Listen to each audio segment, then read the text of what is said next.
Hello friend, स्वागत है आपका स्टडी करंट अफेयर्स के चैनल पर। तो आज हम पढ़ने वाले हैं रीसेंट लैंडमार्क जजमेंट्स जो कि आपके कॉम्पिटिटिव एग्जाम्स के लिए हेल्पफुल हो सकते हैं। जो पहला जजमेंट है वो ये है कि supreme court cautious RBI ban on crypto currency.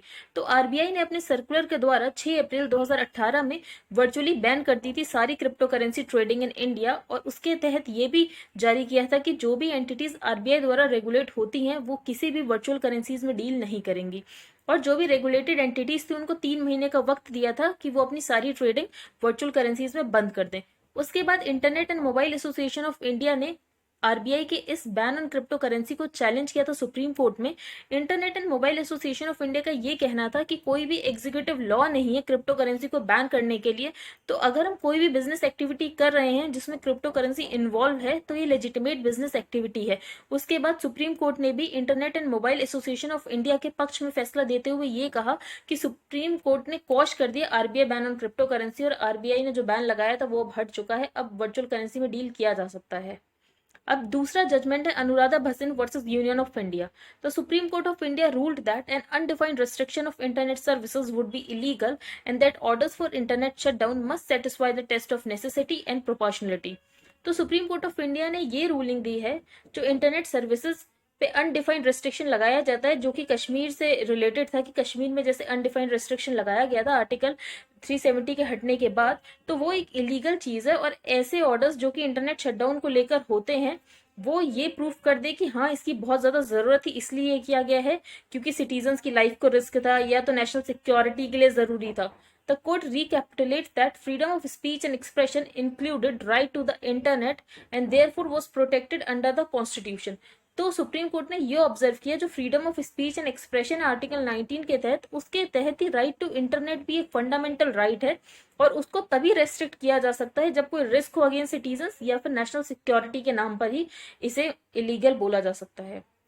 Minority educational institutions do not have absolute right of appointment.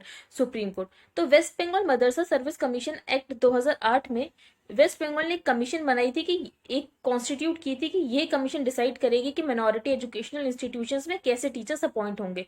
तो इसको लेकर जो मिनॉरिटी एजुकेशनल इंस्टीट्यूट्स उन्होंने सुप्रीम कोर्ट में वेस्ट बंगाल मदरसा सर्विस कमीशन एक्ट को चैलेंज किया था। उनका ये कहना था कि आर्टिकल 30 के अंदर हमें एडमिनिस्टर करने को बोला गया है हमारे एजुकेशनल इंस्टीट्यूट्स, तो हम ही डिसाइड करेंगे कि उसमें कौन से टीचर्स अपॉइंट करेंगे। लेकिन सुप्रीम कोर्ट ने फिर इस एक्ट को अपहेल्ड किया और ये बोला कि ये वॉयलेटिव नहीं है आपके आर्टिकल 30 ऑफ द कॉन्स्टिट्यूशन, क्योंकि एक्सीलेंस भी उतना ही जरूरी है मदरसाज में होना। The Supreme Court said that government-aided minority educational institutions do not have absolute right in deciding the appointment of teachers, and that the state can introduce a regulatory regime and a mechanism to select teachers in the national interest to ensure excellence in educational institutions. तो supreme court ने ये बोला जो government aided minority educational institutions हैं उनके पास absolute right नहीं है ये डिसाइड करने का कि कैसे टीचर्स अपॉइंट होंगे मिनॉरिटी एजुकेशनल इंस्टीट्यूशंस में, और स्टेट चाहे तो एक रेगुलेटरी रिजीम इंट्रोड्यूस कर सकता है और एक मैकेनिज्म बता सकता है कि कैसे टीचर सेलेक्ट होंगे इन माइनॉरिटी एजुकेशनल इंस्टीट्यूशंस में, क्योंकि ये जरूरी है नेशनल इंटरेस्ट में और ये जरूरी है एक्सीलेंस लाने के लिए भी। This was in connection with a case that concerned the validity of the West Bengal Madrasa Service Commission Act 2008। तो ये मैंने बताया था ये क्यों चैलेंज हुआ था। वेस्ट बंगाल मदरसा सर्विस कमीशन एक्ट 2008 जो कि चैलेंज किया था मिनॉरिटी एजुकेशनल इंस्टीट्यूशंस ने, लेकिन सुप्रीम कोर्ट ने अब इस एक्ट को अपहेल्ड किया है और ये भी बोला है कि ये act article 30 of the constitution को वॉयलेट नहीं करता है। नेक्स्ट जजमेंट है वो है Saurabh Yadav versus state of Uttar Pradesh. तो इसमें सुप्रीम कोर्ट ने ये बोला था कि जो ओपन कैटेगरी उसे ये ना ट्रीट किया जाए कि जनरल कैटेगरी का कोटा है, और ओपन कैटेगरी और जनरल कैटेगरी बिल्कुल अनरिजर्व्ड है, उसमें कोई भी आ सकता है, भले SC ST हो OBC हो, सारे लोगों के लिए वो कैटेगरी ओपन होती है। It states that the groups considered under the reserved categories can't be excluded from the available seats for the open category or general category just because they belong to the reserved category। अब UP और MP में ऐसा देखा गया था जो open category थी उसमें SC ST या फिर OBC को एडमिशन नहीं दे रहे थे ये कहकर कि यहाँ पर सिर्फ जनरल के बच्चे आएंगे भले ही उन्होंने मेरिट क्वालिफाई की थी। तो उसके बाद ही सुप्रीम कोर्ट ने जजमेंट दिया है कि ओपन कैटेगरी में कोई भी आ सकता है। If they qualify the merit they can be appointed under the open category. तो अगर SC ST OBC के बच्चे भी क्वालिफाई कर रहे हैं उस मेरिट को तो वो ओपन कैटेगरी में एडमिशन ले सकते हैं।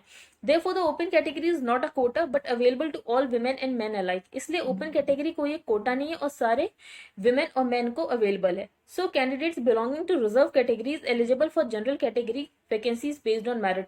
तो अगर वो मेरिट को क्वालिफाई कर रहे हैं तो वो सारी वैकेंसीज रिजर्व कैटेगरी के लिए भी अवेलेबल है।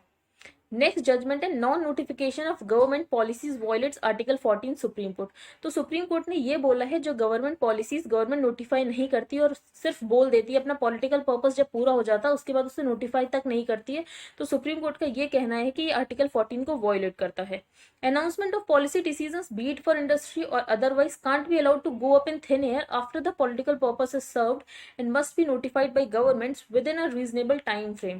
तो बेसिकली ये बोला है सुप्रीम कोर्ट ने, जो भी पॉलिसी डिसीजंस का अनाउंसमेंट होता है सरकार के द्वारा, भले वो इंडस्ट्री के लिए हो या मेनली सिटीजन्स के लिए ही हो, ऐसा ना हो कि जब पॉलिटिकल पर्पस सर्व हो जाए गवर्नमेंट का फिर वो इन सारे जो पॉलिसीज हैं उनको नोटिफाई तक ना करे। तो उन्होंने बोला कि एक पर्टिकुलर टाइम फ्रेम के अंदर नोटिफाई हो जानी चाहिए जो भी सरकारें बोलती हैं। It said that policy decisions announced by governments was solemn promises to citizens in various sectors of industries. क्योंकि जो भी पॉलिसी डिसीजंस गवर्नमेंट अनाउंस करती है लोगों को लगता है कि ये उनके लिए प्रॉमिस किया गया और ये उनको मिलना चाहिए, which had a legitimate expectation for implementation of promises. तो ये जजमेंट इसलिए दिया गया था क्योंकि झारखंड गवर्नमेंट ने बोला था इंडस्ट्रियल पॉलिसी 2012 में कि वो रिबेट देंगे इलेक्ट्रिसिटी टैरिफ को जो भी वहां पर इंडस्ट्रियल यूनिट्स है, लेकिन 3 साल बाद भी उन्होंने इलेक्ट्रिसिटी टैरिफ को रिबेट नहीं दिया। तो उसके बाद ही सुप्रीम कोर्ट ने जजमेंट दिया था। तो आई होप, मुझे लगता है आपको ये सारे जजमेंट पसंद आए होंगे और समझ भी आए होंगे। अगर आपको ये समझ आया तो आप कमेंट सेक्शन में बताइएगा, और अगर आप कुछ ऐड कराना चाहते हैं वो भी बता सकते हैं। Thank you and have a nice day.